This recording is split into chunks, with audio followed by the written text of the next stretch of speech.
we do welcome it, and this won't be the first time that pollsters have called a general election wrong, either in this country or in America. And this is a massive U-turn by Theresa May. It's a cut-and-run election, and we know the British public doesn't like unnecessary general elections, and this is the definition of an unnecessary general election. So I think the pollsters may be in for a surprise. You will just remember that election that Edward Heath called saying we need to find out who governs Britain, and the British public said, well, you clearly don't. I think this general election may surprise a lot of pollsters. I can't recall a 20% gap being turned around in a general election. I know pollsters do get it wrong. Well, we are going to go out there and fight this election to win, and we believe that when the public really has to focus and compare Theresa May's version of Brexit, which puts immigration above every other consideration to the detriment of growth and jobs and living standards, and also compare her values. This is a woman hand in hand with Donald Trump, who gives every appearance of a man that doesn't take his responsibilities as leader of the free world seriously. I think when they compare our position on Brexit, which is about protecting jobs and living standards, when they compare our values, I think that will be in our favour.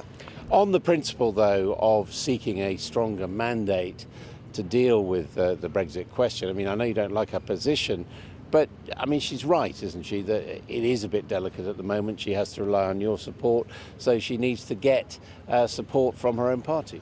Well, it's not just that she's only got a 12 MP majority, but I think her Brexit strategy is collapsing. That's why she's cutting and running. But the British public will understand that, they won't appreciate that, and she'll pay a price for that at the polls. How radical should the Labour manifesto be at this stage? We know that Mr Corbyn, compared to his predecessor's leader, has a long-standing radical positions. I think that we need to have a manifesto which reflects our values and the values of the leadership, and I believe that will be a radical manifesto and it will be welcomed by the British public. I mean, for example, Trident. What will you say about Trident? No, Trident is a separate question. We're going to renew Trident. But on things like universal free school meals, more money for carers, trying to halt the closures of high street banks, we've got a series of radical policies, and we're going to be adding to them, and we're going to be putting them before the British public. And that would be deficit funded, I mean, more borrowing.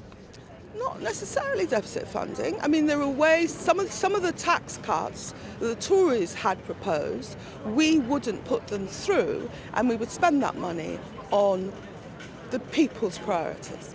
What do you say to the bookies who say it's odds on Mr Corbyn won't be Labour leader on June the 9th?